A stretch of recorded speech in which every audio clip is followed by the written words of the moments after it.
আফ্রিকার ইতিহাস গড়ে 42 রানে অল আউট শ্রীলঙ্কা। দিনের শুরুতে দক্ষিণ আফ্রিকাকে রীতিমতো নাস্তানাবুদ করেছিল শ্রীলঙ্কার বোলিং লাইন আপ।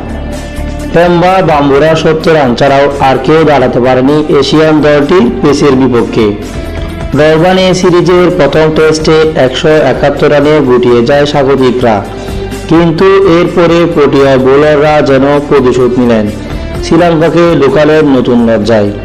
শ্রীলঙ্কা নিজেদের টেস্ট ইতিহাসে সর্বনিম্ন রানে অল আউট হল দক্ষিণ আফ্রিকার বিপক্ষে, যা দেশটির ক্রিকেট ইতিহাসে সর্বনিম্ন সংগ্রহ। এর আগে পাকিস্তানের বিপক্ষে 71 রানে অল আউট হয়েছিল রংখানরা। 1994 সালে ক্যান্ডিতে পাকিস্তানের বিপক্ষে বিধ্বস্ত হয়েছিল তারা। ডরবানে আজ সেটিকে চাপিয়ে গেল। এছাড়া বলের বিচারে ইতিহাসে দ্বিতীয় সর্বনিম্ন করেছে শ্রীলঙ্কা।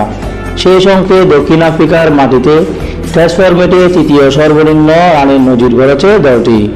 মূলত পেসার মার্কো জনসনের বিধ্বস্তি এক স্পেনে নিজেদের ক্রিকেট ইতিহাসে নতুন লজ্জায় ডুবল শ্রীলঙ্কা। প্রোটিয়া এই পেসার 6.5 ওভার বল খরচ করে করেছে মাত্র 13 রান, নিয়েছে 7 উইকেট, বাকি 3 উইকেট দিয়েছে গুরবাস। এই উইকেটে কাজিগো রাবাদার চলতি শতাব্দীতে যেন দক্ষিণ আফ্রিকার মাটিতে সেরা বোলিং ফিগার। পরিয় 6 রানের ওভারে শেষ বলে দিমুখ কারুনাকে ফেরান রাবাদা। পুরো ইনিংসে সেটি তার একমাত্র উইকেট, যদিও দল ষষ্ঠ থেকে শুরু করেছেন এর মধ্যেই।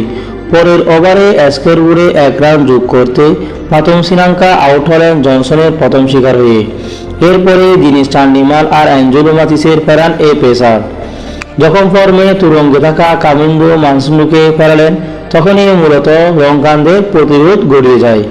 স্কোরবোর্ডে 32 রান যোগ করতে শ্রীলঙ্কা হারান 5 উইকেট। পরে 3 উইকেট হারানোর পথে তার আর কোনো রানই যোগ করতে পারেনি। 9 বলের ব্যবধানে 32 রানে 4 উইকেট থেকে শ্রীলঙ্কা হয়ে যায় 32 রানে 8 উইকেট। লোহারু লুমুকা 10 রান করে সেই স্কোর নিয়ে যান 42 রান পর্যন্ত। বিশ্ব আর পারন্দু আর আন্দিকা ডাক মারল 42 রানে থেমে যায় ইনিংস, যেটা তাদের ইতিহাসে সর্বনিম্ন সংগ্রহ হয়ে থাকলো।